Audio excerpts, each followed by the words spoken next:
Zmkan, we're here in Erbil to discuss our research as part of Chatham House's Cross-Border Conflict Evidence Policy and Trends XCEPT program, where we're really looking at how conflict can be transnational.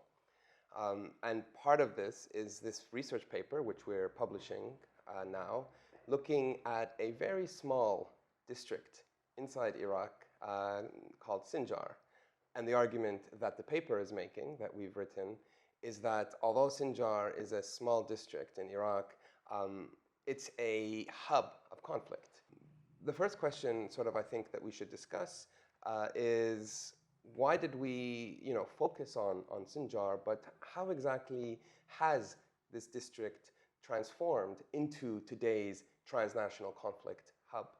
Yes, so exactly, the point is about it is a kind of a noticeable transformation from a local conflict, from a national conflict to a transnational conflict with the presence and existence of groups like the PKK and the PMF, whose activities and actions are not restricted to a kind of a national border. The PKK, for instance, operates in Turkey, in Syria, and in Iraq, and Sinjar provides them with the hub to move weapons and men across these borders to support their activities. There have been many attempts to stabilize Sinjar and return the IDPs to their places, and these attempts, the problem with these attempts, they looked at the issue as a national issue, as a disputed territory between the KRG, a national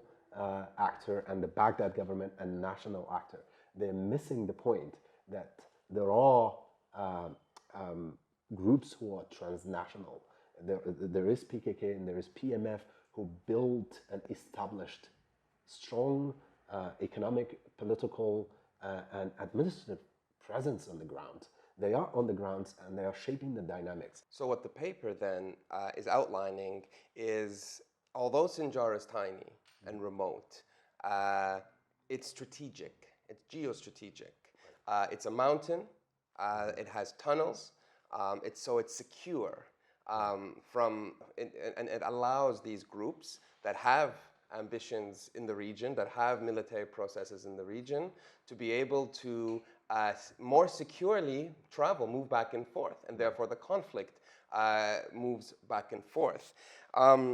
What you're explaining and what we look at in the paper is how exactly that policy responses, but also programmatic responses to this conflict, double down on the national boundaries. Right. And what I mean by that is both the responses will often only try and include national actors, although very clearly on the ground, you see transnational actors. But it also sometimes even very directly tries to double down on the national borders. The most obvious example being building a wall between Iraq and Syria. The Iraqi government literally built a wall to try and double down on these borders. But as we've seen, the wall, had an impact on the civilians in that a lot of trade going back and forth limited. But for these transnational groups, they were easily able to move back and forth. What we said in the paper, that Sinjar agreement needs to be renegotiated. It needs to be renegotiated, and actors, powerful actors who can influence the dynamics on the ground, who can prevent any implementation of any kind of agreement and peace agreement and return IDP, they need to be brought into the agreement itself, including the local allies of the PKK and the local allies of the PMF. Depriving those from any sort of agreement will not help in solving the issue. They have the capability and the power to spoil any type of agreements that exclude them on the ground. And what we conclude, very much realizing these political pitfalls or troubles with trying to really bring in groups like the, linked to the PKK or the PMF.